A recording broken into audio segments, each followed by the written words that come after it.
What's up? Welcome into the Nightcap, presented by the Iowa Distilling Company in Cumming, Iowa. I'm Matthias Schwarzkopf.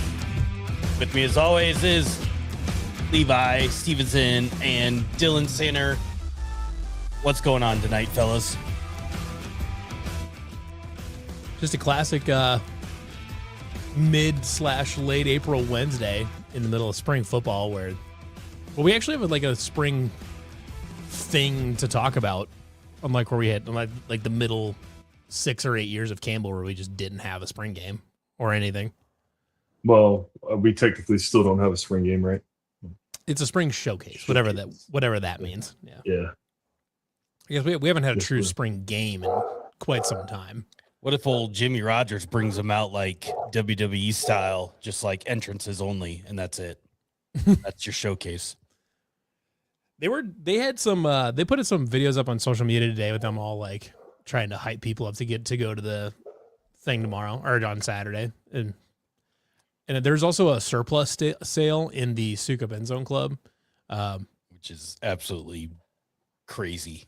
Did you ever go to one of those, Matthias? Yeah, so I thought I was going early, which however early you is think not you are. early enough. Yeah. Nope. And by the time I got in there, all they had left was pants and Dylan Sander jerseys. Nice. I'm just kidding. And probably, Matthias got the pants. and I got the pants. No, I think I have probably all of mine. Yeah, I do have a helmet that I got at a surplus, but like this would have been like 2019, right after the black helmets came out, and people were there like three hours early, Ridiculously or more early to buy a Shout black out, helmet. Yeah, shout out to them for wanting worn stuff by sweaty people. Which is, I mean, game worn stuff still good. Obviously, get the right stuff. It's have value, obviously. So. Yeah, I mean, if you're at the end of the line, that thing, you better just get out because there ain't gonna be Carter is claiming that it's a size locker room surplus sale, which Ouch. is, if it is, that's going to be, people are not going to be as happy with that, because normally when you post surplus sale, they're trying to buy a helmet. I don't know if that'll go with it. Yeah, the Signado helmet from last year would rip. I would love one of those. Actually, I think I might take this one and see if they can put the script on it for me. Oh yeah. Hell yeah. Back when you're gonna do it on your Fiesta Bowl helmet though? I mean, would the script not look better? It would. Okay, the script is sick as hell. But I mean, that is a helmet from a momentous occasion.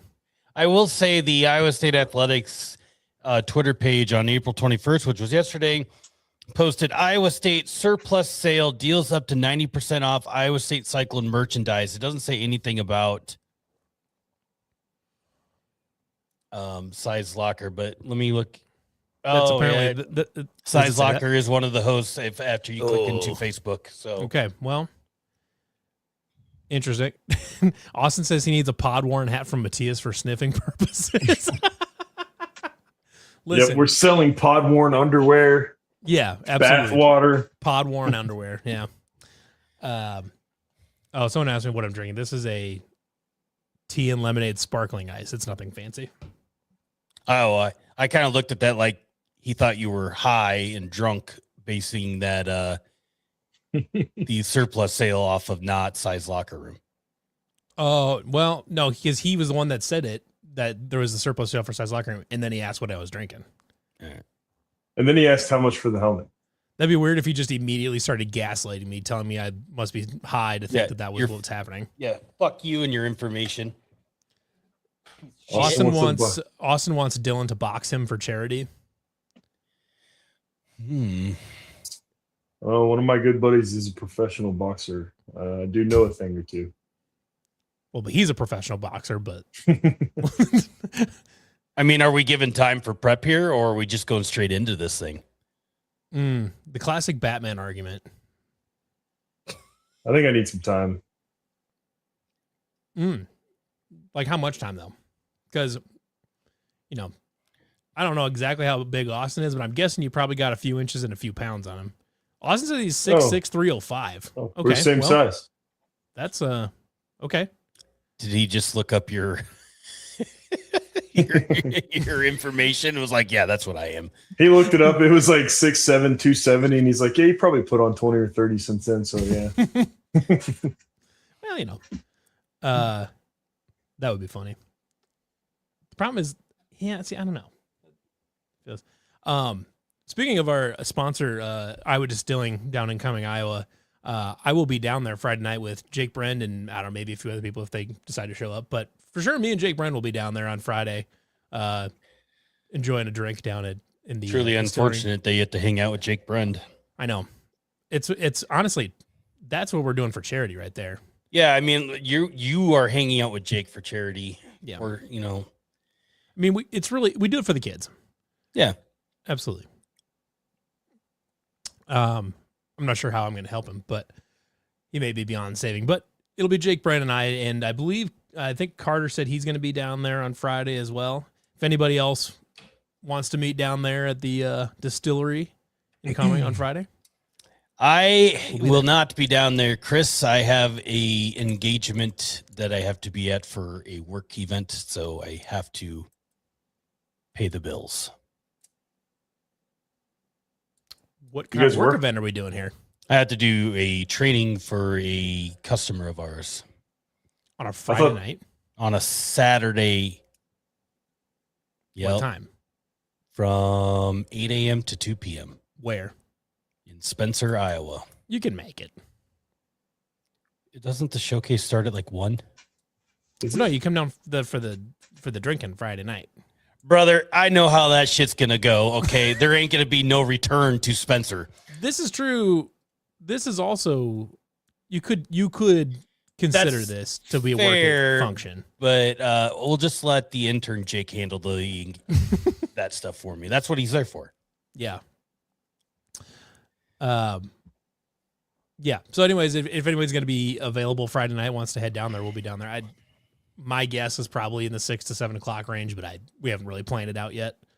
It should be a fun time. Then Saturday we'll be up at the spring showcase, and then I will be sticking around for Size House of Trivia for anybody else that's going to be at that Saturday night. Piece of shit. I know. I've been trying to sign us up. Whose team are you on? Travis Holmes.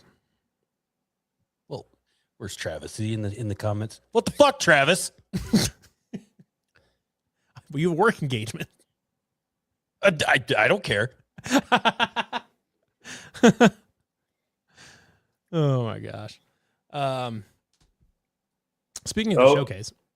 That's on you, Finney. You just bought CW a beer. Thank you. To be fair, we did get a whatever distribution check, whatever you want to call it, in the mail earlier. There you go. So we've got the tips are coming to us. We're gonna spend what was it this? on. I don't know. Got a check. We're gonna. It's just it's in the ether someplace. We're gonna use it to get the little Tykes helmets rolling. Did I tell you guys? I don't know. Maybe I told you guys or not, but there's probably a decent chance that at some point down the road we're gonna have like CFF Direct bumper stickers. Yeah, you did mention Did I that. mention that last week? Yeah, we probably do that. Then we can put them on the little Tykes cars, or people. If you're a bumper sticker person, I guess you can put it on your regular car if you feel like it. If I see Cyclone Fanatic After Dark bumper stickers with little Tykes cars on them next year at football games, we'll know we made it. Mm-hmm. if I'm walking through the lots and I just see a little Tykes car with a CF After Dark bumper sticker, it's just posted up at a tailgate, that'd make me real happy. I think we should just retire at that point. Like we've done it all. Just call her quits. We've done what needed to be done. We've reached the mountaintop. We would be Icarus flying just close enough to the sun to feel the warmth, and then we come back down and retire. Yep. Anyways, spring showcase. Actual football and such. I mean, I guess there's more to talk about afterwards than there is pre, because Yeah, we don't know anything more than we knew last week. that's true. Here's how I'll Then frame this. Zane Flores' name keeps popping I was up. gonna say Zane Flores keeps popping up. Here's how I'll frame this. What storyline do you want? Like, what are some storylines that you want to hear, or some rumors or whatever, some feedback that you want to hear after? Like, what do you want to be talking about next Wednesday after the spring showcase? The hard thing to really is like gauge in a spring game is like how good your team really is. Cause like, I remember like when we had the Paul Rhodes games and things like that, you're like, oh God, these guys look fantastic. And then we come out and just be dog shit. Turns out everybody sucked. No. Yeah. I mean, if everyone on the field sucks, then you look pretty good. Yeah. I think for me, like just to see some feedback on what the offense actually looks like. And I think you go into the spring game with, open mindset that the offense you see in the spring game is not necessarily going to be what the offense is come fall time, just because of, different players emerges. You get a freshman class coming in still, some that aren't early enrolled that could change a few things, tweak a few things there, here and there. But I mean, for the most part, like you probably get an idea of what they're going to try to do and try to look like. So that would be interesting to see, I think, for me, because that's the one thing we just don't know, because like obviously we have plenty of ideas, from the Washington State tape and all that stuff of what the defense is going to look like and what it will be and what they're going to try to do there. But we just, with Roll coming back and having that, time in Detroit under his belt and, not necessarily presumably doing a widespread offense and things like that. So just be curious to see what that is and how much under center they actually run. Well, for what it's worth, Tyler Roll will still be getting his feet under him, getting his sea legs a little bit as a play caller too. Yep. I've got something about the offense. It's kind of bothering me. So Zane Flores keeps getting brought up, right? Yep. Here's a quote about the two quarterbacks from JR himself. They're both learning a new system, and at times one does better in a certain situation and one does better in the other situation. So we've kind of been mixing and matching who goes with each group. Okay, so we talked about it last week. We don't want to see a 2 quarterback rotation. No. Like two quarterbacks equals 0 quarterbacks, and that sounds exactly like a 2 quarterback situation. Because like with a guy like a guy like Rayner is like, he's supposed to be the starter, right? Like it's when he came, no doubt in anyone's mind, he's supposed to be the starter. But then like, if the other guy is like outperforming him, Rayner started with a head start, I would say, like going into it. Yeah, for sure. And it leads to a situation that's weird where you're almost like, do I have to play both of these guys? And then that's how you end up like that. So hopefully that's not the case. I think you really just gotta,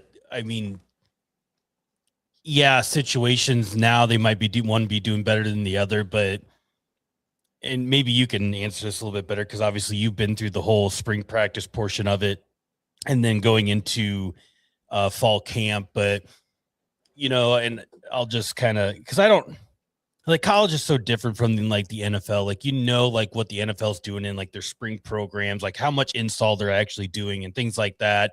And then you get to fall camp in the NFL, like, and it's like you're doing install here, install there, and it's just leading up to the bigger picture of that. So how much install are you actually, obviously you didn't really go through a whole new system with entirely new coaching staff and new players, an entire new roster during your time at Iowa State, but like how much install are you actually doing in spring ball versus maybe technique work? Yeah, the install in spring is like base. Like there's nothing crazy. Like it's all base stuff. Like whatever your bread and butter is, that's what you're doing in the spring. And then in fall camp, you kind of install the same thing again, maybe add a little bit more. And what's crazy is when the season starts, like that stuff doesn't matter that much because you'll keep some of the base stuff, but then you pretty much adding. Yeah, it's like a new game plan and it's like a new install every week. Yep. So like it's not really like, so you don't really know until you start playing games because the playbook looks so much different during the season than it does in fall camp and in spring ball.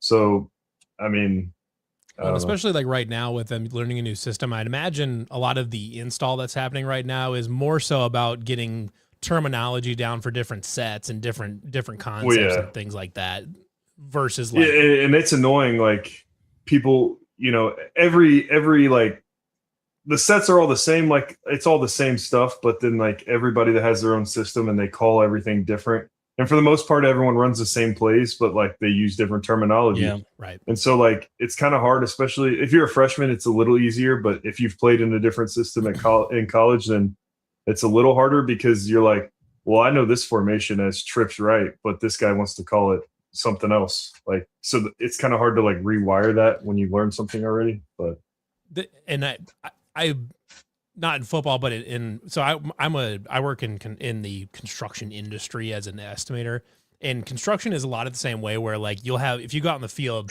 you'll have a tool and some guy will call it one thing. Some guy's got another nickname he's had for it since he was 10. And then some other guys from the West Coast and they call it something different, but it's all the same. Yeah. It's all the same wrench. They just call it a spud wrench or they call it an alignment wrench or they call it this thing or whatever. And so it's like, you have to kind of translate or learn to kind of unlearn one thing and relearn it another way. And that process for me was always more difficult if the way what you called something, like if you just had like a single word for this formation, just like call it razor, whatever, call it something like that. And then some other person calls this concept, instead of calling it razor, he calls it, I don't know, gives a shit, shark, whatever. And there's no descriptor there. So then taking, an arbitrary word and just translating it to a different arbitrary word, that stuff causes me problems. Yeah, it's difficult. Like we ran a concept that we ran a lot with the tight ends called, it's sail, Y sail. And sure. Sean Payton called it Y Flutie because of Doug Flutie. Sure, and so like, it was like one of those things like, I don't know. There was stupid stuff too. Like, I can't even think of a bunch of them off the top of my head, but like just a regular outside release for a wide receiver. Like we had different names for it, a couple different in college. Sean calls it a bus ticket because if you don't outside release that corner, then get your bus ticket. That's fantastic. The one that I've always heard called like 1,000 different things is basically just a dig route or an in route. I've heard that route called 1,000 different things too. Basic. So like we ran a basic at 12 yards. We ran a dig at 15. So it was a little different. So you use the different terminology to say your depth. Yeah. Okay, fair enough. See, when I was playing in Iowa Central at junior college level, we didn't have all that. We were running 52 trap. That's all we knew. That's all you needed to know. There you go. We're going to run the ball. Boom. You got to respect the simplicity with that, don't you? Well, considering the brain power of some of the players that were at the JUCO level, yeah. Did you, including did me, they regularly make you the pulling guard, or would they run into your side, or they run the other let's side? say I pulled and it didn't go well so much. I was a very undersized college offensive lineman. Let's just put it that way. Actually went in to play fullback, if you can believe it or not. Don't I look like a strapping fullback? Yes. Anyways, so I had to very Mike Allstott-esque. Yeah. Yeah, I had to. I maybe went better. I went on the chicken. I went on the chicken and chocolate milk diet after coming. Oh yeah, chicken, chocolate milk, full protein. We put on the pounds. Yeah, which is where we are today. Thanks, Iowa Central.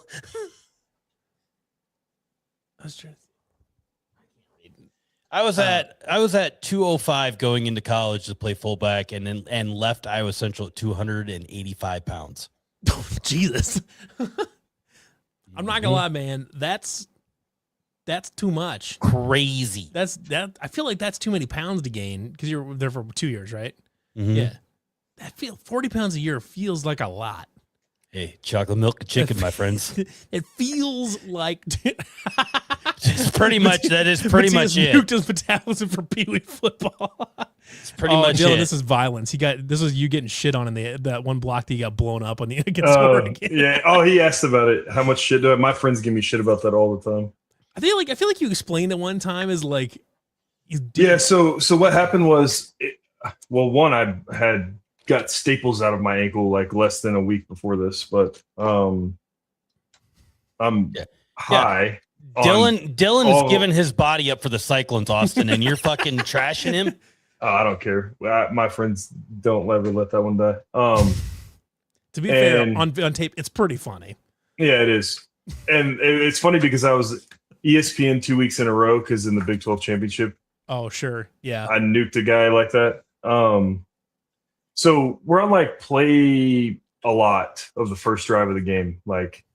And I'm fresh off of an ankle surgery. So if you remember, caught a pass against Texas in Austin, got my plant leg taken out, fucked up my a real bad high ankle sprain. Went back in for the game-winning touchdown, by the way. But shout out Dylan. Yep.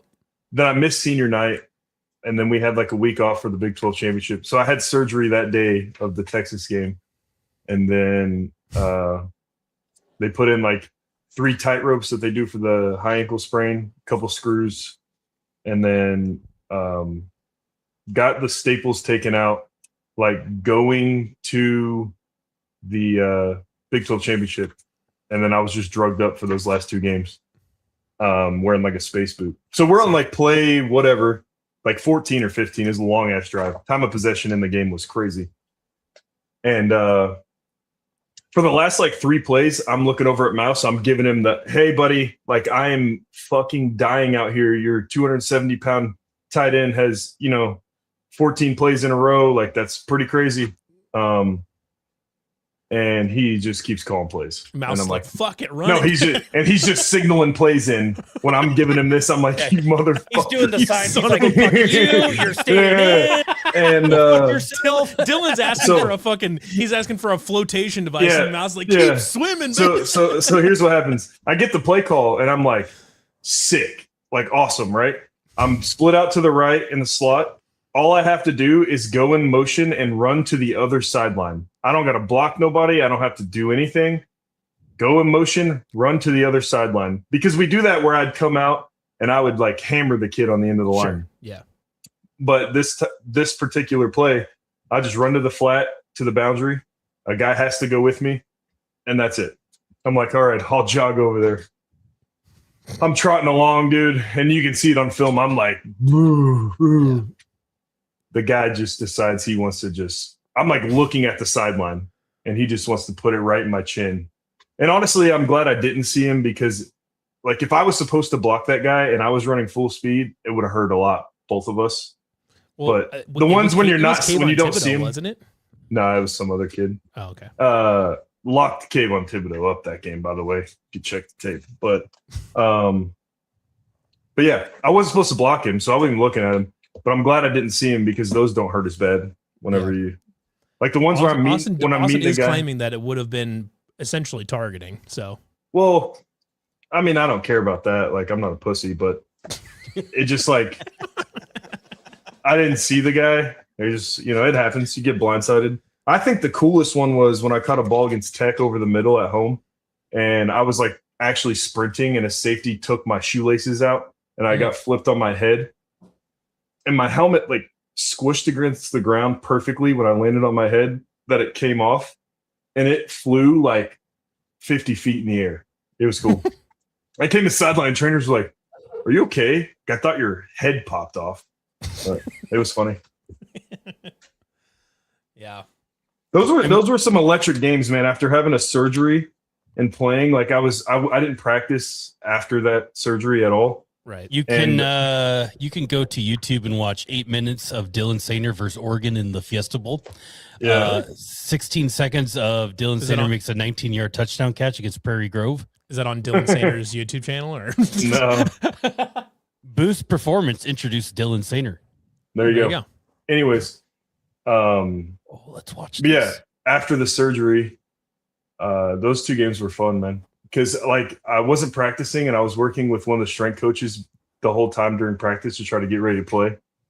I made a catch in the Big 12 championship and like stiff armed a guy and like ran a guy over on the sideline. And the strength coach that was working with me was like headbutting me. You would have thought he made the play. He was so excited because he was working with me on trying to get back to play. It was cool. I always felt like headbutting a non-helmeted person, headbutting a helmeted person is just a bottom 5 dumb thing you can do. I got a video of me that senior night game I missed because of the surgery. Charlie caught a touchdown, and there's a video of me headbutting him. No helmet. Who was it? Is it Brian Cushing for the Texans? Like he did that one time. He had like blood gushing down his face. That guy was a psycho. Oh, what's your opinion on tarps off in the pregame for snow games? My take? Yep. If it's snow game and it's cold as shit, are you going tarps off or are you tarps on? No, I think it's like an overcompensation of being a pussy. You know what I mean? Yeah, I get that. It's like this guy wants people to think that he's not a giant so much that he's like, I have to do this. I have just to wear normal to prove. Like myself. You don't wear a parka, but like just wear normal shit. Right. I don't know. Just get used to it. Yeah. It was actually funny because the 2013 we've had a lot of guys do it for sure. Oh, sure. The 2013 Ice Bowl between 2-9 Kansas and 3-8 Iowa State. Electric atmosphere. Atmosphere. Kansas went tarps off before the game. Yeah, it's always the other team more than us. But yeah. We have some guys that do it. Kansas went tarps off for the game, proceeded to lose by like 4 touchdowns when the high was like -15. It was a good time.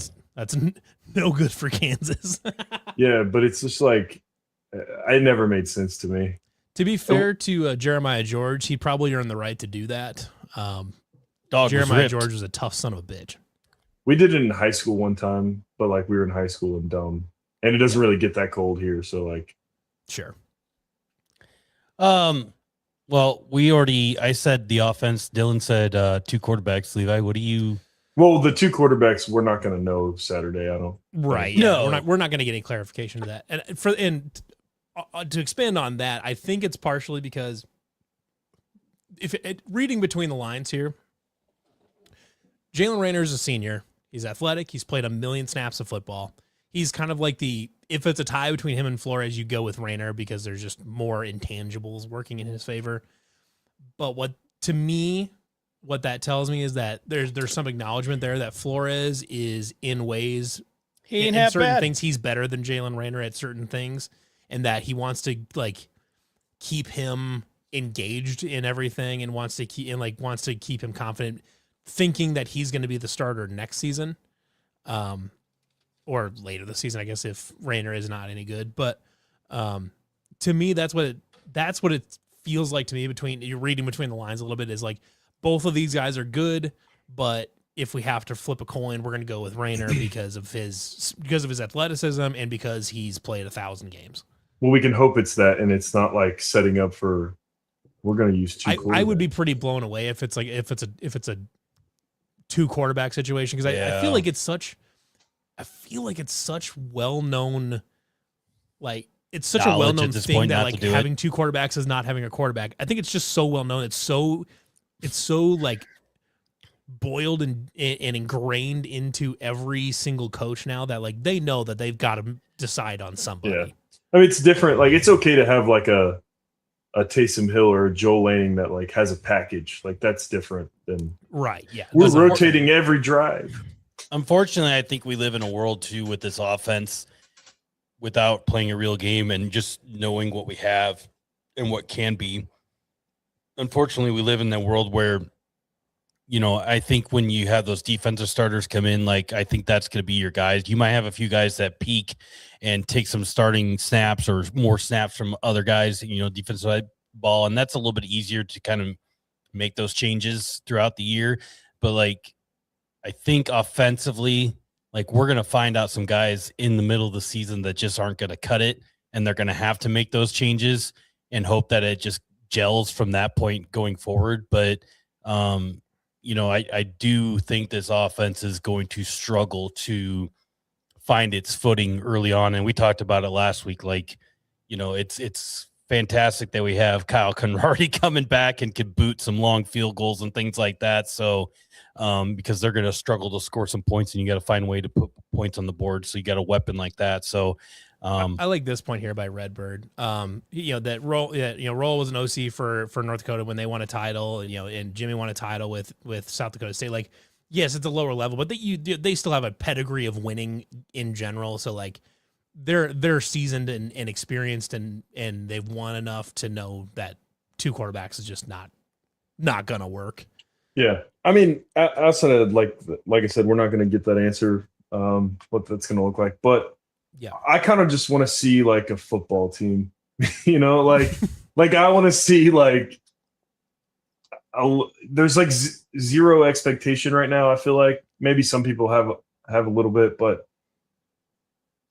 it's been pieced together like from nothing in such a short amount of time that like you want to see that looks like a real football team, because like, I mean, even in like a couple of the early years with Campbell, like I was humongous, obviously, but like there were sometimes like we would take the field and then pregame I look around and I'm like,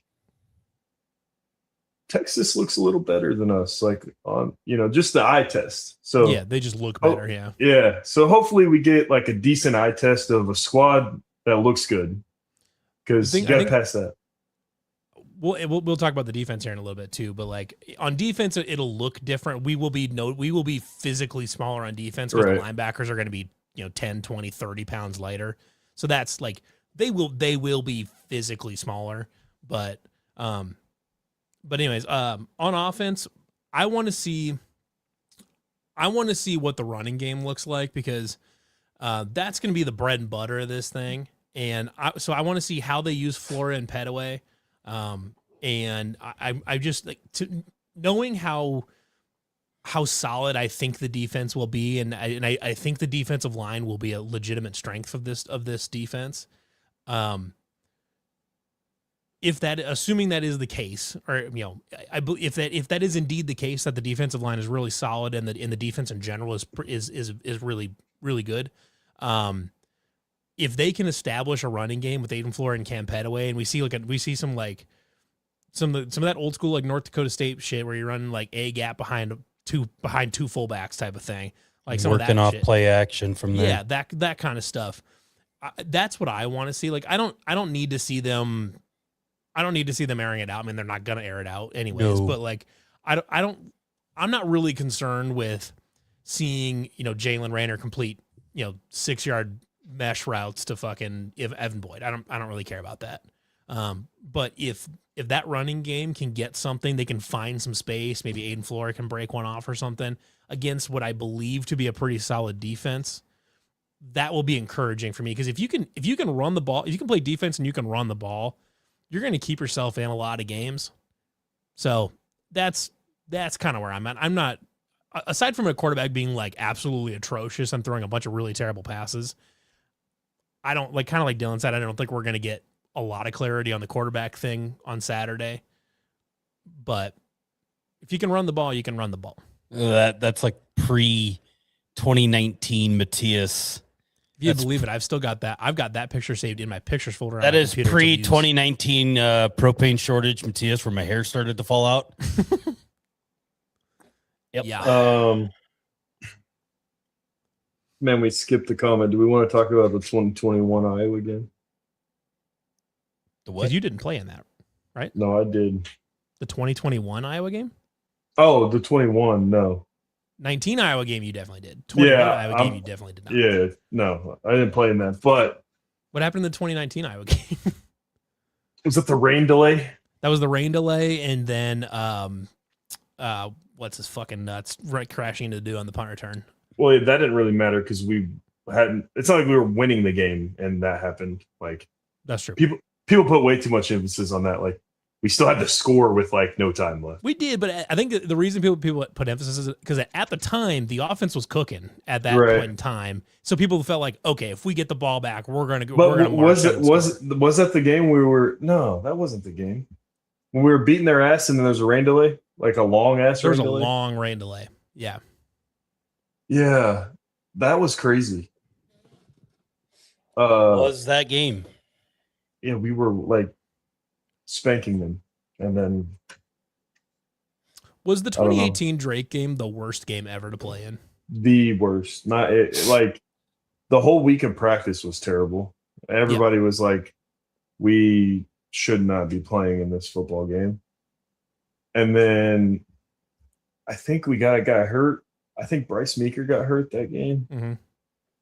The field conditions were like bad. That was criminal. It was like criminal. Like Yeah. honestly, like someone should have filed a lawsuit for making us play on that field. Like it was bad. Like sinking into your ankles, and then all it does is take a team that's like way faster and stronger and more physical and takes all of those advantages away.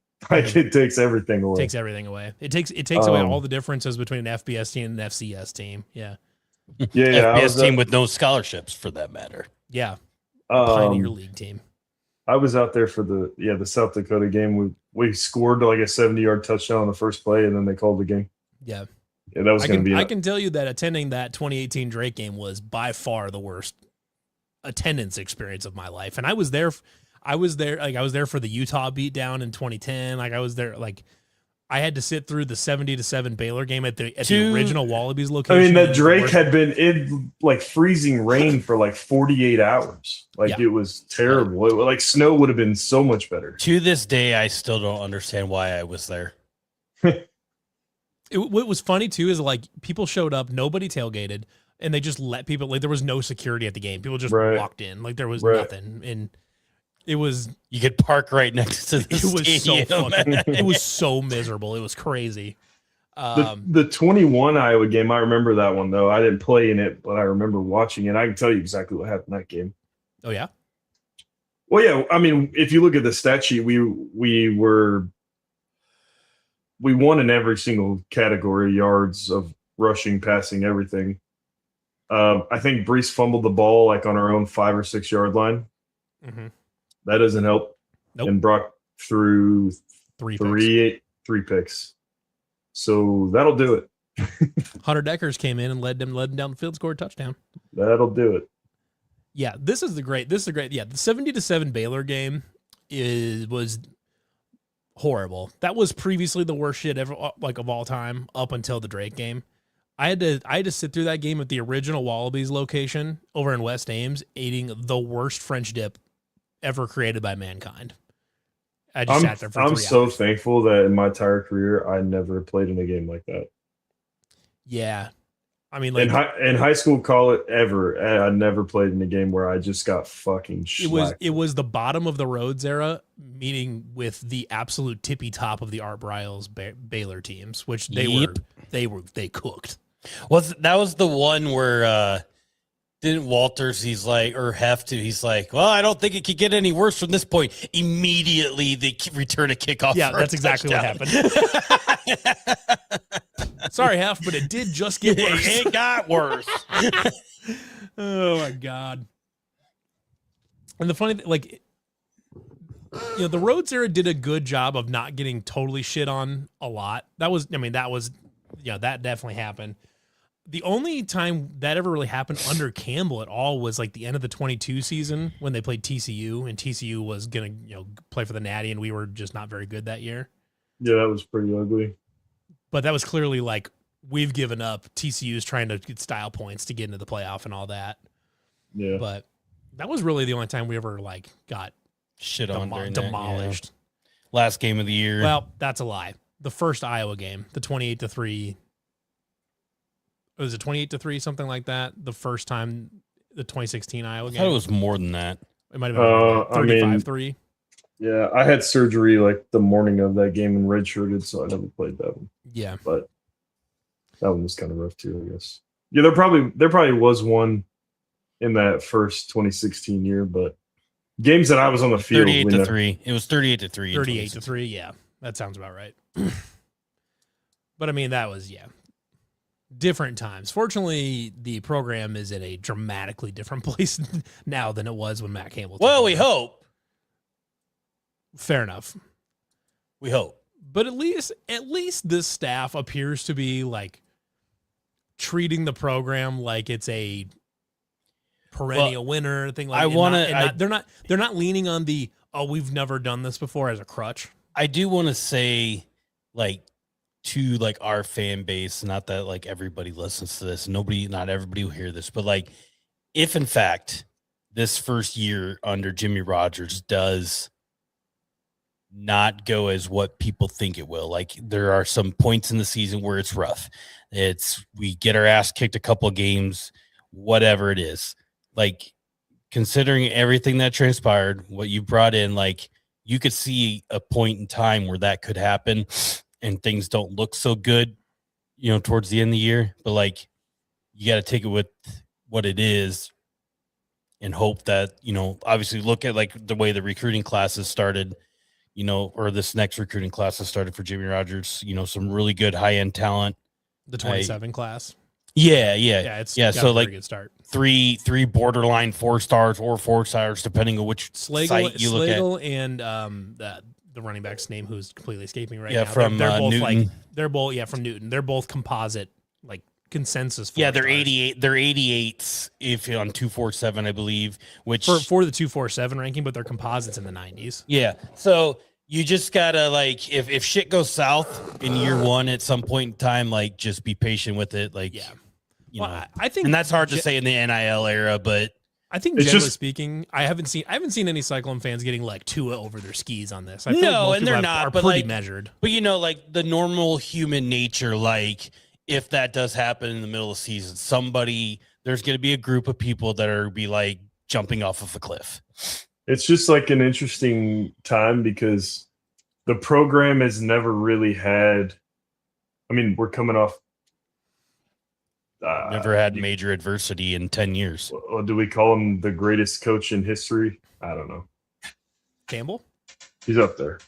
So I mean, he is. He is. Like there's no argument otherwise. You're coming off of that, and usually, right, in the past, people that are, the older crowd that's been around for many coaches, they're used to the coach left because no winning was occurring. So when the new coach came in, you were expecting no winning to occur. And if you won, that's awesome. But it's the opposite this time. Winning was occurring, and the trajectory had always been pretty good, and there was always good expectations. There was always good hope around what could happen during the football season.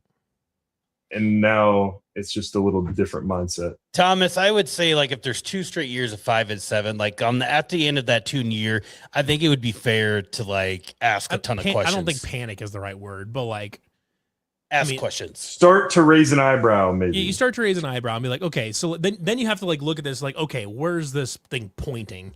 Yeah. Because I mean, the thing is, like, he's got. You want to see improvement, is all. Right. Yeah, not all 5 and 7s are created equal. But like the thing to remember too here is that like these 27 guys, they're not even going to be here this year, and they're just going to be freshmen in 27. So like even if you have 2 5 and 7 years, if you can get like this class, if this class continues to fill out like how it is now, where you've got a good class, these guys will have. You're not reaping the benefits until maybe 29. You're not reaping the benefits till a few years down the road. I mean, you're talking year 3, year 4 before these guys really, before Jimmy's first recruiting class at Iowa State, really, before you really see the fruits of that, you're going to be 3-4 years into this thing. And that's where it's important, though, to like, Dylan just said, like, the team has to show improvement no matter what the case is, because you have to keep the momentum going in the recruiting trail, because it's one thing to get this first class in and have a really good class, in terms of the Iowa State level of, recruiting standards, but like, what do you do for the next recruiting class? And you got to have something to build off of that, because it's going to get harder next year. Say they go 4 and 8, It'll be a little tougher, but they probably still can do it. But then you go year 2 of the Jimmy Rogers era and you go 5-7. Like, was it the 5-7 because you beat 3 teams in your non-conference schedule and then 2 in the Big 12, or, whatever? Did you get better at the end of the 5 games? Like, what is allowing you to sell these recruits to continue to recruit the high level? So that way, when you get to 29 and this class that's coming in on 27 is, some of them maybe are starters or key contributors, you're continuing to progress every step of the way there. So there's a lot of moving parts that are going to go into all this. It's not so much it goes with the success of 26 and then 27 and then also your recruiting trail. So this is a related question here. It's like, what would be a successful first season, 6-6 and above, or what are your thoughts? In my opinion, putting a hard number on this would be foolish. To me, I think you're looking at improvement. I'm shooting off fireworks if we go 6-6. Yeah, I think 6-6 is like an incredible success. I would agree. That's where I'm going to put my very satisfied line. Like, if they go and win the Big 12, sure, we'll have a party. But great, yeah. But if you make a bowl game, I think you can be like, thumbs up. This thing's going well. It's pointed the right way. Yeah. 6-6. If Jimmy Rogers getting this team to 6-6, or God forbid 7-5 or something like that, it would be like, people don't want to say it, but that would be one of the greatest feats a coach could ever do where the program was at. Him doing that should put him in the running for Big 12 Coach of the Year. Well, Absolutely. And then that would also be an incredible sell to the recruits going forward. Be like, look, I just pieced together a bunch of dudes off the street. Obviously he has familiarity with a lot of these guys that came in, but he literally went to the streets, picked out the guys he wanted from all sorts of different levels of football. Some freshmen mixed in here. And he went 6-6 in the Big 12, and you got a bunch of guys returning for 27. Shit.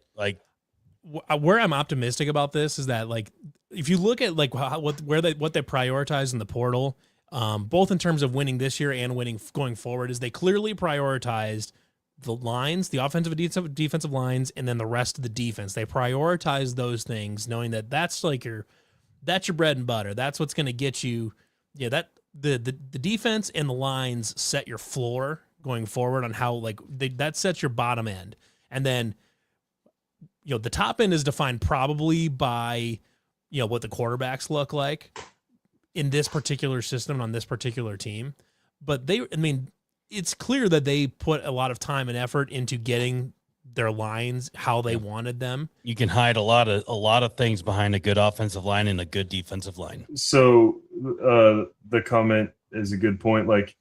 Him doing that would be a good pitch for other schools to hire him. Right here. Yep. So that is how I hate to break it, but that is the landscape of college football that we live in right now. So if you want to have a coach that's going to turn a program around and compete at a national level, compete in your conference and compete nationally, you're going to have to break out a checkbook, and you're going to have to give them a war chest and NIL. That's just the reality of the whole situation with college football. If you want to keep a guy like that that's going to compete nationally, you have to give them resources, or they're going to go find them elsewhere. And we just saw that happen this fall. So. Not a counterpoint, but a caveat I would add to that is that if that were the case in Jimmy Rogers, and it became a thing where, he becomes the guy that can totally rebuild your roster day one and get you and keep you at winning football, all of a sudden that becomes Jimmy Rogers' brand. That becomes his bit, is that now he's just the guy that he jumps every year or two and goes and takes over a program, overhauls it, keeps it winning, and then moves on to the next one type of thing. And I can about guarantee that Jimmy Rogers does not want to be that guy. For a long time, that was Lane Kiffin's bit, is that he just job hopped, which is funny because he just did. But now he wasn't the guy that would rebuild your team in year one, but he was job hopping forever because he was clearly just trying to climb the ladder. I don't see Jimmy Rogers as a ladder climber necessarily, and especially the difference between going South Dakota State as an FCS school up to the FBS. That's a big enough leap that it's worth taking it when you got it. And going from Washington State to Iowa State, where you're going from a G5 school up to a P4 school, that's another big enough leap that you take it when you can get it type of thing. the gap, like going from Iowa State up to another school, it's not nearly as clear cut as far as like this is a big upgrade. I mean, there's a reason that Campbell stuck around for a decade. There's a reason for that, right? But it's not necessarily like, oh, I'm upgrading like school wise. Sure. It's like I'm upgrading from. I mean, what are we? I don't even know what we're paying him. 3 to 5 million, something like that. 3 million, I think. Like it's I make 3 million a year and I have this much NIL, but how many games could I win if I'm making 11 million a year and I have unlimited NIL? That's the. It's not necessarily about the school, right? It could be sure. Duke could say, "We'll pay you 10 million and give you 25 million in NIL money," and right. Duke would be a downgrade, but like it's just the way it is now. And if you're going to keep a coach that's going to compete at a high level, you're going to have to. Yeah. I don't know if like obviously year one, like Jimmy Rogers is going to bolt.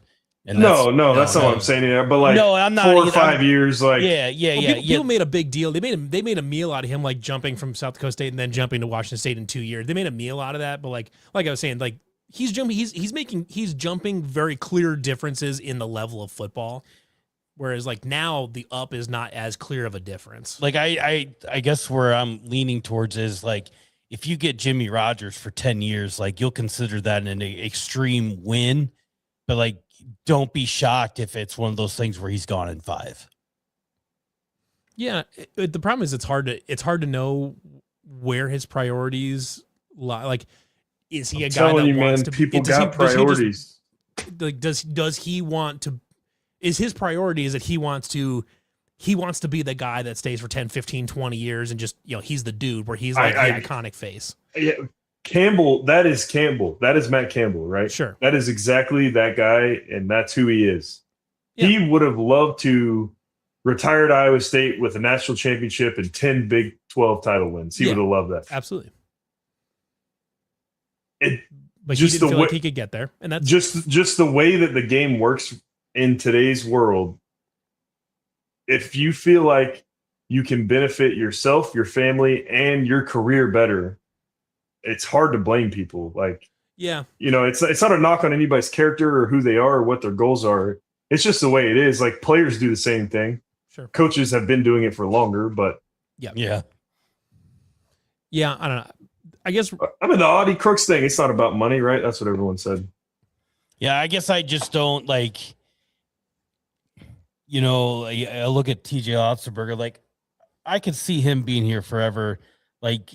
Signs point I think to that. Otz is a unique situation. Yeah, it's unique, but like in terms like if he were to go like after that, like I'm never gonna expect a coach to be the lifetime of a Bill Fennelly or anything like that, or a Nick Saban or like type whatever. Like Nick Saban probably would still be coaching in Alabama if NIL didn't exist, obviously, because then he could cheat when he wanted to. But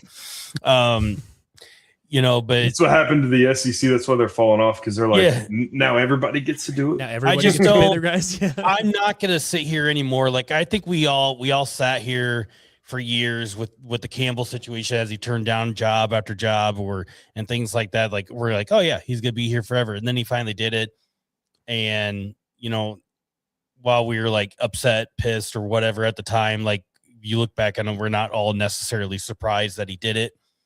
We knew the day would come. It's just one of those things. Prisoner of the moment. You were pissed at it, but yeah. I would not approach Jimmy Rogers thing as like a when is he going to leave. I would just say no, but I'm also not going to sit here and say do the Campbell situation over again, saying he ain't going. Like any moment he could go.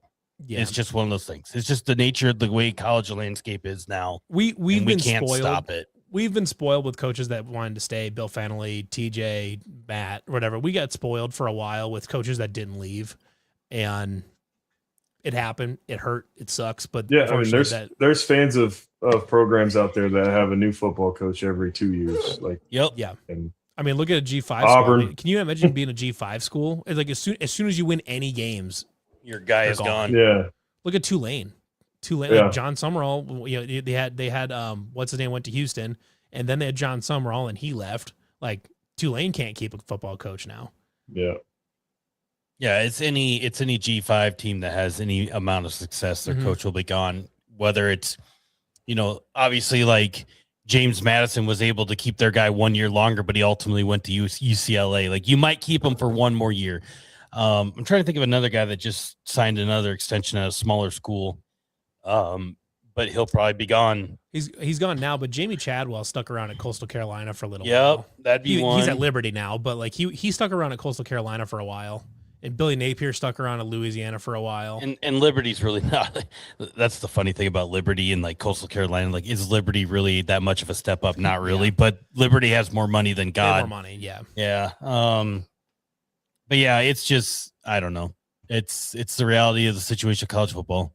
And another thing, the reality of college football, like Kalen DeBoer was on the fence of being fired at Alabama, just signed a 7-year contract extension for $87.5 million at Alabama. Like their fans want him dead.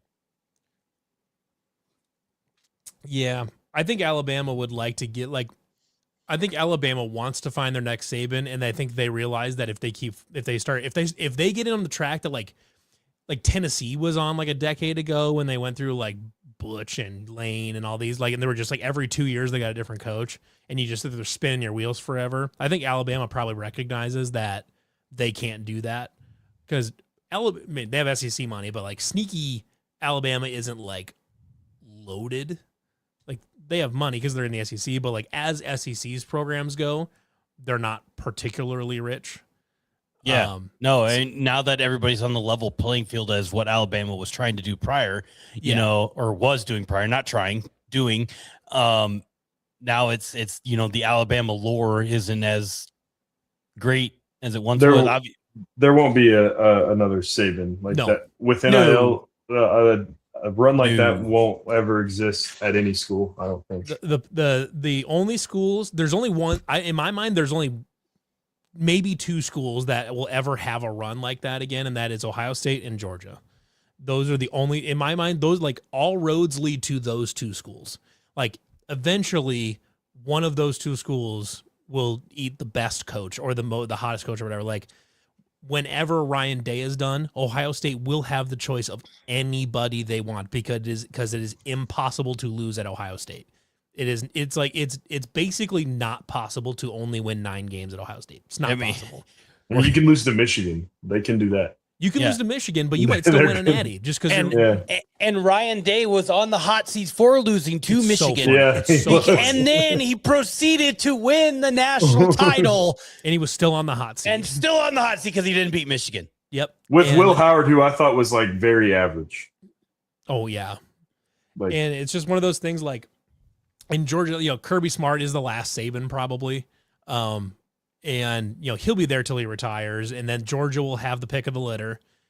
But like even like LSU, which is probably like the third best job in college football, Ohio State is a notch above LSU even as a job. So like no matter what level you're at, unless you are like one of those two schools, your coach can feed upwards into one of those. The funny thing is that we're just talking about Michigan and you're talking about the notches. Like Michigan in theory should be on that notch with Ohio State, but their administration is horrible. So fucking dumb. The Michigan money cannon goes down in legend, but like their president, the AD, like they're lucky. Like they did just win the national title in basketball. Great. Good for them. Dusty May, good coach, all that stuff. But like, It doesn't seem like they have. I mean, they have had their troubles in the basketball realm, but for whatever reason, like they'll have a run in football, and then they'll go back to being like, like what the fuck are we doing, kind of thing, and then fire everybody, have scandals, coaches breaking into people's houses, and just go off the rails for a while. And we're in that off the rails moment for Michigan. Like if they just had Notre Dame is close up there, but if Ohio State and Notre Dame got in a bidding war, Ohio State's winning that bidding war. Yeah, I mean Notre Dame. And if Notre Dame was in a conference, they'd be not as good. Okay. Yeah, Notre Dame's got NIL, but it's not like Ohio State NIL, and they're like, I think the Catholic Church kind of gets involved with their NIL, so they're a little more conservative with the funds in that regard. Has a big academic requirement. Like there's a little bit. They're in a little bit different situation. Texas A&M is like, if I'm a Texas A&M fan and we're not in the college football playoff every single year, I'm like, what in the fuck is going on? Like, They is spend it? so much money. Yeah. Do you know? I mean, they so have- so they does have a- Tech. So does Tech, but at least they made it. I mean, they got their ass beat, but Tech, they made Tech it. is new to having money though. Tech Yeah. A&M's had money forever. Tech is brand new to having money. Like SMU as well. A&M has so much oil money that there is an A&M satellite campus in Qatar. Like that, like Yeah. it's or you is either UAE or Qatar. I think one it's of the two. UAE. I think it's UAE. I think it's in Dubai. Like because they have- it's been a while, but I learned that and I was like, wait, what the fuck? I think I put that in the Slack one day. I was like, anybody like who's trying to go to Texas Yeah, A&M Dubai? that probably was it. And I was like, what the fuck? But like, it's one of those things where I don't know. The long story short here is like, if Jimmy Rogers wins enough here, could he go upwards? Yes, but that is not. It is a problem unique to everybody that it's so not unique that there are two schools in which it is unique to, because that is not a problem that they have or whatever. So to a certain extent, you got to just kind of not posting that live. not posting it, but it's funny. I would not get caught up. Like if we start winning enough where Jimmy Rogers is getting talked about going up, like then we're winning football games. Like what do you Right. want besides Yeah, I winning mean, football games? we can't. Nobody can really stop it. I mean, we're spinning circles here too when I say this, but like, Lane Kiffin going from SEC to SEC school. We got Kalen DeBoer leaving a Big Ten school to go to an SEC school. Like it don't matter whether you're Big Ten, SEC, whatever. There's gonna be coaches moving sideways, upwards, whatever. It's just one of those things that are gonna happen. You just hope that what Campbell has done and in this scenario that we're building, what Campbell has done and what Jimmy Rogers would have done at that point has built a strong enough following, national recognition. National.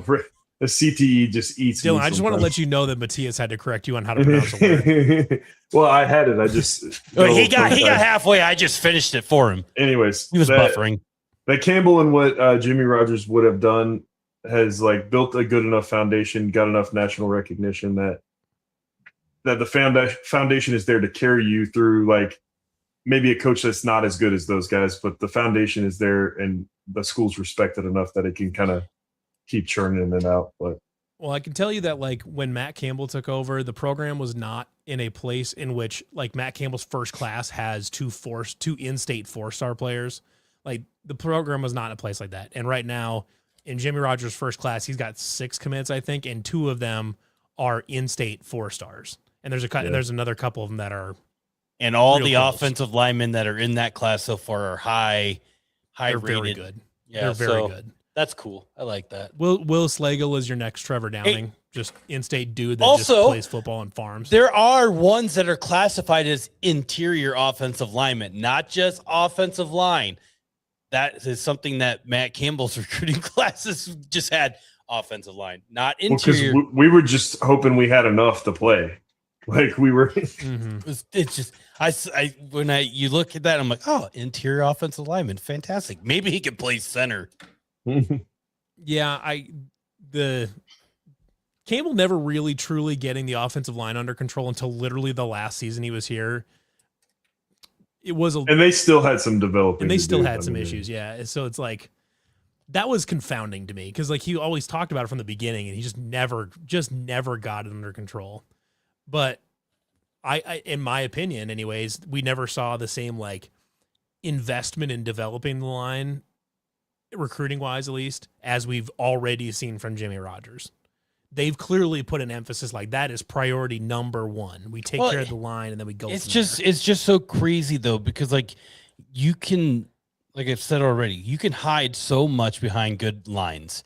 Like you can't hide great players behind bad offensive lines. Like it's not going to work. So Ask Joe Burrow how it works. exactly. So it's shit like David Montgomery had a couple good seasons. Yeah, but I mean, But He's how also much an- better he's would also he an have alien. been? How much Right. better would he have been? he also did a lot of work on his own.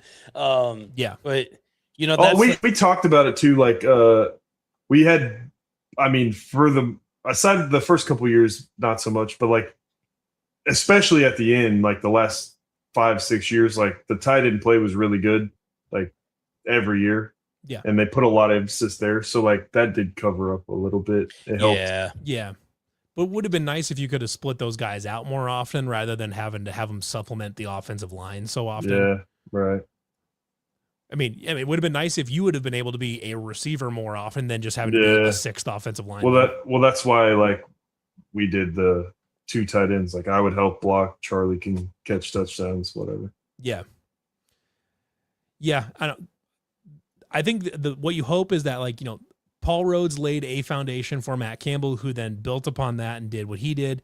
And then you hope that what Matt Campbell did, Jimmy Rogers continues to build on that. Like maybe in a few years we can look back and say, you know, Campbell was awesome, but the program needed a shakeup. They needed something different. And that in changing the formula when we did is what allowed you to continue to build and continue to improve upon what Campbell had already done. I mean, I think the Fiesta Bowl year, the line was solid. I mean, we I feel like had it's tough to judge with COVID. we had such a good team that they could have been great. They could have been bad, and it didn't really like. I mean, you think about some of the guys on that team, like it's kind of crazy. So like. Same thing we're talking about David. Like you would have thought, like with David's numbers and what he was able to do, like must have been a pretty good offensive line, but that wasn't really the case. We had Brees that year, so like Brock, Brees, X out, Xavier Hutchinson, and Charlie and Chase and everything we were doing on offense was like pretty good all over the board. So it's kind of. I mean, we won a lot of football games. They were good enough. Sure. Yeah. And Brees and David are both good enough to erase some bad run blocking. Yeah, for sure. So it's kind of one of those things where like you can cover up a little bit of bad offensive line play with a lot of good skill position players, Weapons. but you can cover up a lot of bad skill position players with a good offensive line. And Yeah, that year we had like no shortage of skill positions at all. The NFL talent on like the 2020 and 2021 teams was absurd. It's crazy. I mean, it was like almost the entire like starting 22 outside of the Lions played in the NFL. Yeah. And that's where I get with, like, I'm not necessarily worried about like who on this team is playing running back, or maybe not so much like what the quarterback is going to do, because like if you're running the ball with behind a good offensive line and they're working that play action off of that, like it's going to take care of itself. And you know, while there is probably some talent deficiencies, maybe at quarterback, you know, it's not the high end people we would think that need to be here, but like you could work with it. First rounder. That's what we need on the offensive line. We need a first rounder. That's what we need. Hey, that'd be sick too. You know, hey, how long's that been? There's 2 tackles. I think Masai King is How long's it been? a first round offensive lineman. Oh fuck, a long fucking I time. don't know if ever, because Kelechi Osemele was like top of the second round. Oh, he wasn't first. He was top of the second round. Um, Kelechi Osemele is a second rounder for sure. yeah, he don't was second know. round 60th overall pick. Okay, well, he went to the second. Ravens. He would have been at the end of the second round. I don't know if we've ever had a first round Never. offensive lineman. Never. We've had plenty of good offensive linemen that got taken, like, you know. Actually, we've only had Wait, two. we've ever. only had We one. had two. We've only had 2 ever. Carter Bykowski had been the other one. No, I'm saying we've only had 2 first rounders ever. Only one. 2 first rounders. Yeah. Amundsen and Will. Yeah. Oh, yeah. But even like the offensive linemen, we've had like a lot of like 5th, 6th, 7th round picks, but never like not a lot of high picks. Well, and KO was like the only like high pick. Jalen Travis was 3rd round. Yeah, Jalen was the 3rd round or 4th round. Yeah, he's 3rd round. Was he 3rd round? Yeah. So I mean, No, I mean we don't think Moberly's bad. I don't know. 4th I mean, round. Sorry. Listen, if Moberly is good enough to beat, if Moberly is the best quarterback going into game 1 and he starts, then he's the best quarterback on the roster. There's not really much to argue about it. Well, if Moberly was we're not like disrespecting Moberly by any means, but like if we just he go would- off the information that's being yeah, fed if to he us. was obviously in the conversation right now, I think they would be saying his name a lot more. Jimmy Rogers would have included him with Zane Flores and Jalen Rayner when he was talking about the quarterbacks if he was in the race to be the starter. At least as of right now. As of right now, can change. The whole thing is subject to change because we don't have any fucking idea. Correct. I mean, on offense, if the offensive line play is good and they've got a good running scheme, Aiden Fleur and Cam Petaway are both athletic enough to do damage in the running game if they're given a lane to run through, and that's Redbird's saying like the tight end's probably one of the weakest. It's probably true just because you're going from usually one of the strongest position groups under Campbell. So like it's kind of expected. And then you, with every coaching staff, you don't, that was like Campbell's deal and Mouse. Like that was their emphasis, even with Tom Manning, same deal. Like he's the tight end coach for the Colts. Like it was always the deal. Yeah, like having like multiple NFL tight ends on the roster all the time is that's not It's even not common at normal. like blue blood schools. Yeah. Like, yeah. And I mean, we kind of fell into it a little bit, right? Like me, Chase, and Charlie weren't like, I mean, we were recruited, like we all had 30 offers or something, but we weren't 5 stars. We weren't like, Right. They recruited well. I think they developed tight ends well, helped a lot. Like, Yeah, clearly. I'm trying to remember back. Bramer was probably recruited pretty highly. Oh, Bramer was a high end recruit. Yeah. Yeah. And Tyler Moore. Burkle was not. Tyler Moore was Yeah. not. But Burkle's going to play in the NFL. Like, Yeah, I remember Campbell calling me I think it was my first, like I was just in like mini camp with the Saints or something, and Campbell called me one day and he's like, just catching up, see how you're doing. So got this guy, man. He's coming here, Gabe Burkle. I think he's going to be a lot like you. I just remember that. So I've always had a soft spot. pretty much, yeah. Yeah. Yep, pretty much. I think Bramer actually might have technically been a receiver as a recruit, and then they just put some beef on him and then moved him inside. But Yeah. which I think that's what they were going to do with Landon Bloom, which he's at Penn State now. But anyways, receiver recruit for next year. But No, I mean, I'm rooting for him. I love to see good tight ends. So like, I hope that they yeah, get it even if they figured don't out, have but- it this year, I think they'll get it. it's just one of those things that like a fall off of at least a little bit early on is expected, probably. Yeah. Kind of Alright. like the last, like when you go through like David Montgomery and Brees Hall, and then it's like, how do you? That's tough to keep that pace up, obviously. Yeah. Speaking of like this Matt Campbell guy and his running backs, 3 in a row, Kareem Hunt, David Montgomery, and Brees Hall, like that's pretty good track record. It's tough to follow. Yep. Yeah. Yeah. But we might have like legit NFL on the defensive line that isn't just Dom Orange or Will McDonald. Well, nobody Or knew any Will Wizard McDonald guys, either. was- Like early on, like young Will McDonald, I don't think anybody expected that guy to be a first round draft pick. No. Yeah, definitely not. The worst He part came is out at, Will like, McDonald 215. 2.0 went to fucking Penn State. God damn it. I know that kid. I remember watching that kid's tape, the kid from New Jersey. I remember watching his tape and I was Yes. like, holy shit. But Yeah. I was- And I was- Kane. I didn't forget Kane. I still hang out with Kane a few times a year, so I'm not forgetting him. But he didn't get a lot of reps at running back, understandably. But dude's a freak. yeah, he kind of got pigeonholed behind a couple pretty good running backs. They were all right. Yeah. average at best. Yep. So I don't know. I'm looking forward to it on Saturday. I'm just looking forward to seeing Iowa State have a football team on a football field playing football. That's what I'm looking forward to, because it's one of those things where the roster gets decimated. It's all off-season bullshit, which the off-season is always a bunch of bullshit. I mean, it Or felt whatever. grim for a while. Like when it was felt all grim. happening, and they're like, Iowa State has 16 players left on the roster. You're like, oh, Hell yeah, fuck brother. me. Yeah. Fuck me. Fuck. There's 16 players, and they've played a combined total of like 42 snaps. Like, oh, So it's one of those. It'll feel good to just see like, hey, the sun has risen again. Iowa State will be playing football in the fall with a full team, and they're going to probably be pretty decent. We don't know how good they are, but they're going to be something. And, it is what it is. It'll feel good just to see them out there. So. We didn't get gymnastics. Thank goodness. We did not. It was pretty close.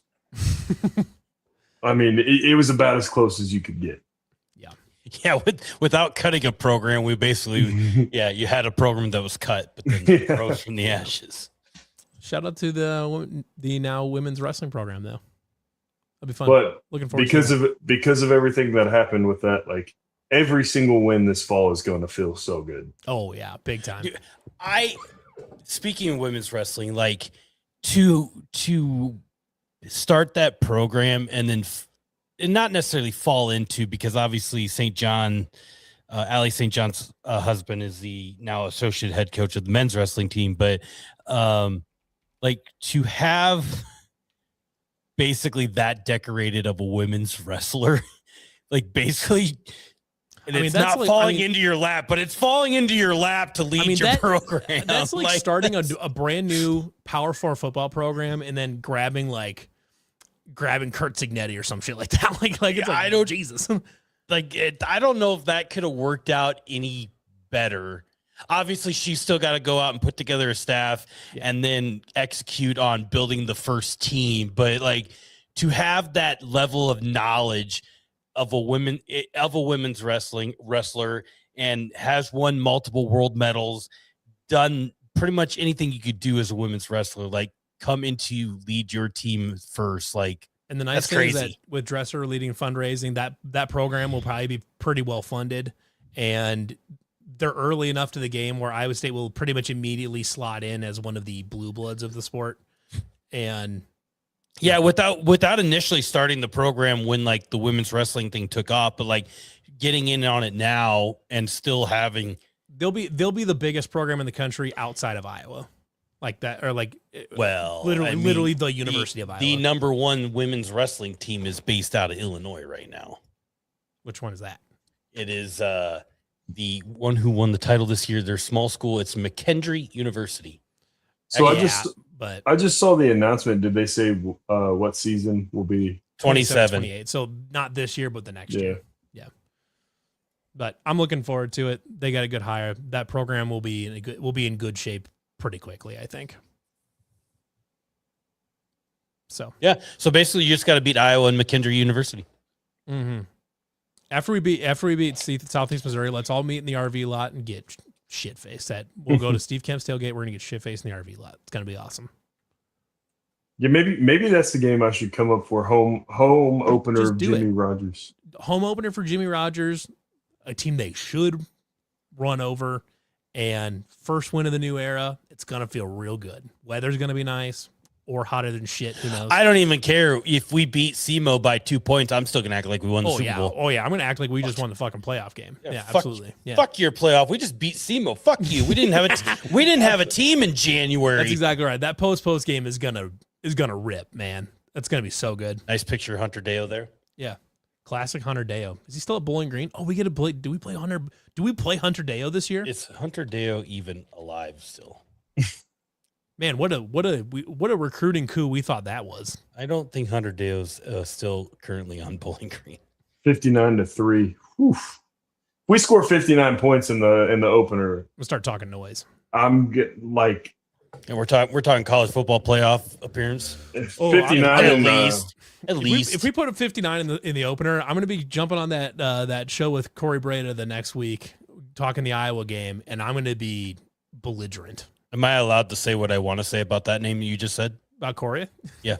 I don't know. Is it going to be fucking inappropriate? No, I was going to say, fuck that guy. Oh, that's why I don't put that. Yeah. Fuck that guy. I didn't know if you were getting ready to say something crazy. But no, that'll be. I refuse to watch that show because that guy is just a total. That's. I have fun with it. You have fun with it. I would go insane. I would literally want to beat the guy. Oh, I'll never forget the argument I had with him about why total yards is a dumb fucking stat, and he was like, "Oh, I remember that." just stupid. I was like, because like in his resources, like this is an old offensive coordinator that was like coaching in like the 80s, and was like, yeah, sure, I guess maybe back then they gave a shit. He's like, yeah, well, Jerry Sandusky says this. Like, Yeah. I was literally watching Levi like debate this dude the first year he did that. And I'm like, I texted like Levi during the middle. Obviously he didn't see it, but and I'm like, this guy is pissing me off. Like, I fuck this dude. And then like the next year, like I'm seeing Levi do it again. I was like, Levi, hey, you shouldn't do that again because that guy sucks. So then he does it again. So I watched like 2 minutes of this thing. I'm like, I'm fucking done. And then next year, the third year, he's doing it again. I'm like, nope. Didn't watch. And now it's just a yearly thing. Yeah, honestly, now, last year was fun. Definitely not watching. It was pretty tame last year because he was not high on Iowa and I was high on Iowa State and we won. I think it would be hilarious to do like the recap of you and him, like last year after we beat him, like in the year before that, beat him, like do a recap afterwards. Would have been fun. But listen, actually, what I'm going to do now, my narrative going into this one is going to be that Iowa State's won 4 straight. Because he'd be like, well, I mean, they won 20. I'd be like, no, they didn't. They didn't win 2023. They just didn't. Or spin zone. And it's going to piss him off so much. You could go into that and talk specifically about Bowling Green, but mask it as Iowa. There you go. Like, start previewing the Bowling Green game. dude, then I might watch. How good is it going to be if you put a shellacking on Iowa after what we just went through? Listen. Yeah, you want to talk about talking Speaking noise. of coming, we should say thank you to our sponsors at Iowa Distilling. Going to be out there Friday night talking the Cyclones, probably me and Jake at the bar. Anybody else that wants to join us down there, drinking some Prairie Fire 1858 vodka, some Saints and Sinners apple pie. It's all good shit. When you go down there on Friday, can you specifically ask him, like, is it okay? Like, when we open this show, like, can we make a coming joke? I'm going to keep doing it until he tells me to stop. Because like I want to start the show off coming. Like I don't even want to stop. I mean, we'd all like to be starting the show off coming, but it is. No, so I'm just gonna keep doing it. He hasn't said anything. He texts me once in a while or whatever, and he hasn't texted me yet that he doesn't like it. I know he watches the show, so if he doesn't like it, he can tell me to stop and I'll stop. But it's a good bit. Let's wrap her up for tonight. We've been going for an hour and 20 minutes now. Hey, there's no way they lost as much as we did. They might have lost some stuff, but what I am going to look forward to is when Kirk Ferentz does retire and the entire program leaves. Every single one of them. It's going to be funny as shit. Yeah, because the heir apparent is no longer there. Oh, we have a coming resident. We have a coming. So like, I have no doubt in my mind that people that live there are like, don't find the jokes funny. I know I would be blown away if they did. I heard there's no women there.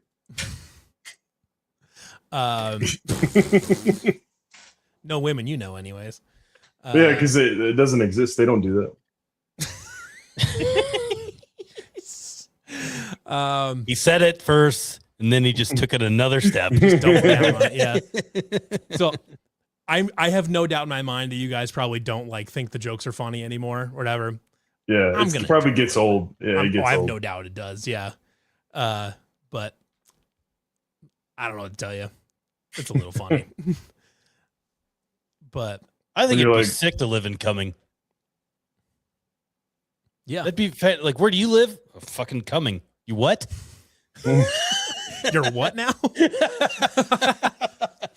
Yeah, I mean, I'm sure the area is probably growing just geographically. Cumming Stop.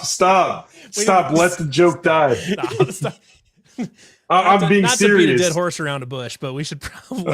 I'm being. Now you're not. No, it's not getting better. No. See, no, he thinks it's funny too. So everyone in there does think it's funny. No. Please tell me there's a coming. Was there a coming? There had to be. Right? Well, they're Maverick now. So. Now they're Maverick. Yeah, that's true. Yeah. Anyways, so what would be other than Iowa's Distilling Company, of course? But if you had to, what the fuck was that? What? You just died. My wife is here waiting for me to get done. Well, tell her to 1 second. I have an important piece of business to do. Let's just say figuratively, you had all the funds in the world, and you can move yourself to Cumming, Iowa. You could open up one restaurant what would you call it? The salty spittoon.